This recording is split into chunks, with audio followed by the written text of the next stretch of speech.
also take on that kind of black and white, sometimes docudrama style. Now, Sure. only in specifically most of the attack sequences when it gets handheld and, and the camera moves around with these people. And it's funny because he also includes news footage in the film that is shot in that black and white handheld style too. So the film does actually resemble the news footage of the 60s, which again at the time would have been filled with, especially in 68, would have been filmed similarly to Wes Craven's. We talked about it on our very first episode, The Hills Have Eyes, around the time of Vietnam and the Civil Rights Movement, which were the main thing. All of these riots and all of this violence that people were seeing on TV all the time. And it was what very much inspired Craven's Hills Have Eyes, was all these people who tried to live in like a secure nuclear American family without watching the TV.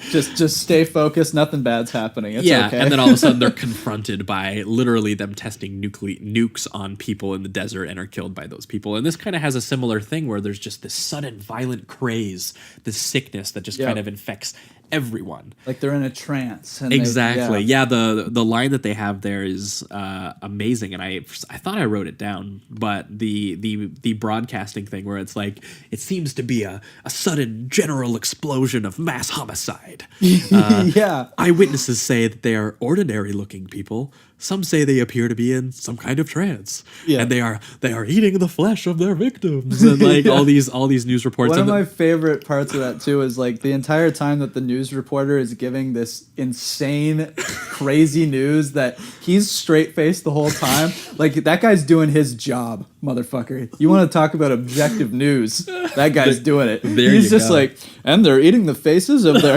Like he's just completely straight faced. Oh yeah, I appreciated him. I actually nowadays laughed. everybody be crying and screaming and telling each other to. I laughed really hard at the one where he straight face goes, "It seems like every report just gets more horrifying." Because I'm pretty sure after he says that, he's like, "Every report just gets more horrifying, and I can't believe that I'm saying it. But we will continue to give you the news." Like it's just like. I loved it.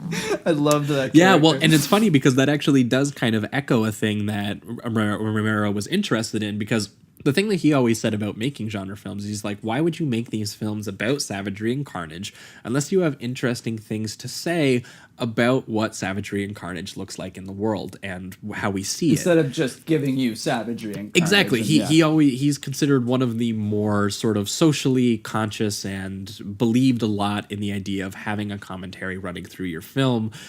The majority of this film is really conversations about the zombies rather than the zombies actually, coming on and taking over. And what happens is, because when the zombies do have their moments, it makes it so much more fun and exciting and suspenseful.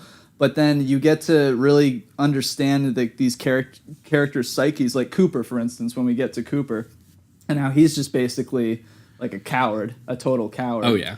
And refuses to listen to anybody because he just kind of, I think the fear is taking over him. It's just, Romero does a great thing where he just shows these people and how social they would react bonds to like such breaking a down, terrible thing. Yeah, exactly. And kind of like how that breaks up communication and how maybe people's previous kind of ideas about other people kind of lead them to.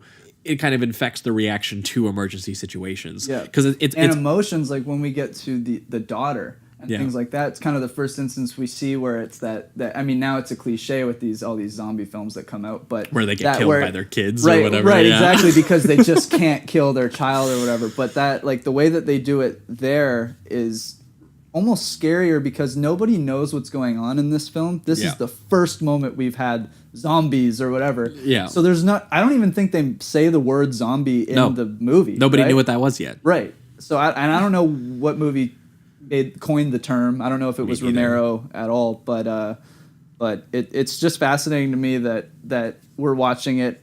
We're watching a group of people with like no understanding of this at all. And, like it's sort of like a first time reaction. Yeah.